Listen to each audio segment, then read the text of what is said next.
Present ఉన్న education system అయినా విద్యా సంస్థలైనా ఎట్లున్నాయంటే అంత పెద్ద మనం పెద్ద పెద్దోళ్ళు మనకంటే పెద్ద పెద్దోళ్ళు ఉంటారు వాళ్ళకి చెప్పే అంత పెద్దోన్నైతే కాదు బ్రో. జస్ట్ నా ఒపీనియన్ వరకు నేను ఏం చెప్తా అంటే ఇప్పుడు ఎడ్యుకేషన్ సిస్టమ్ ఏముందంటే నాది బీటెక్ అయిపోయింది బ్రో.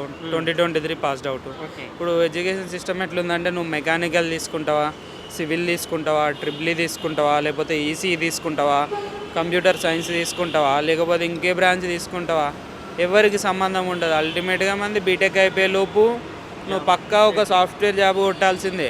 నీకు వాడు 10,000 ఇస్తాడా 11,000 ఇస్తాడా సంబంధం లేదు.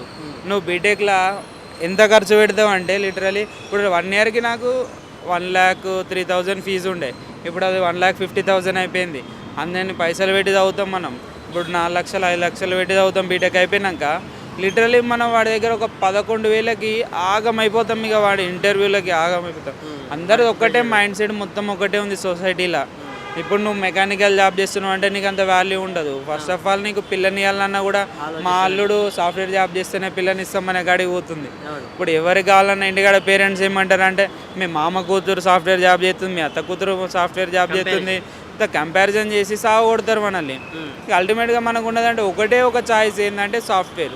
ఇప్పుడు ఏమైతే ముందు ఒక గొర్రె పోయింది కాబట్టి మనం అంత గొర్రెల లెక్క లైన్ కట్టి పోవాల్సింది తప్పితే ఇంకా సొంతంగా వాడికి ఒక కళలను ఉండవు, లేకపోతే ఏముండదు. ఇక ఖాళీ software software software. But software job చేయడానికి వాడు మెకానికల్ ఎందుకు తీసుకోవాలి, సివిల్ ఎందుకు తీసుకోవాలి, ఈసీ ఎందుకు తీసుకోవాలి, ఎలక్ట్రికల్ ఎందుకు తీసుకోవాలి?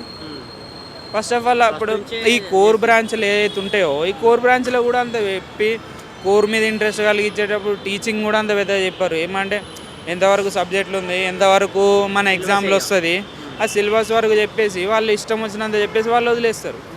అంతే ఉంటుంది తప్పితే వీళ్ళు ఇంకా అంత పెద్దగా పట్టించుకొని చేసి విద్యార్థులు అనేటోళ్ళకి ఇంట్రెస్ట్ కలిగించి వాళ్ళని చదువుకోవాలని చేసి అట్లయితే ఎవ్వరు చేయరు. అట్లా అస్సలే లేదంట. అస్సలు లేదు. ఓకే.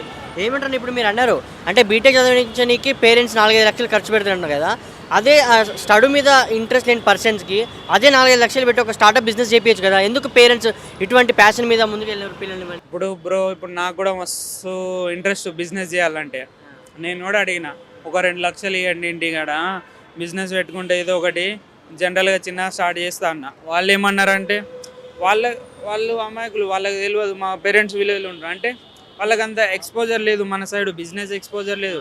బిజినెస్ చేయడం అంటే అదేదో పెద్ద పెద్దోళ్ళు చేస్తారు, లేకపోతే బిజినెస్ అనేది మనలాంటి వాళ్ళ చేతిలో లేదు, పెద్ద పెద్దోళ్ళు చేసుకుంటారు. ఈ రిస్క్ తీసుకోవద్దు.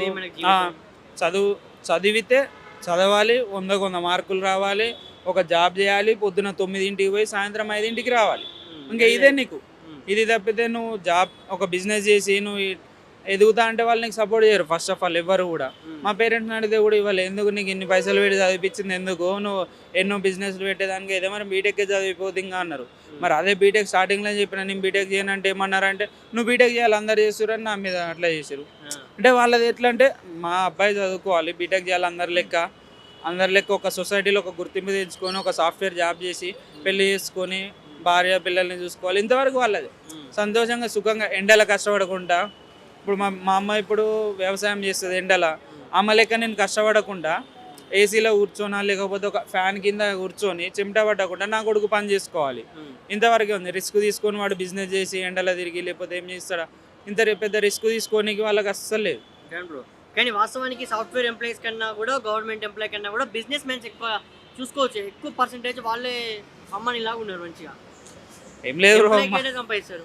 మొన్న నేను ఒక పానీపూరి బండి దగ్గర పోయినాం, నేను మా ఫ్రెండ్స్.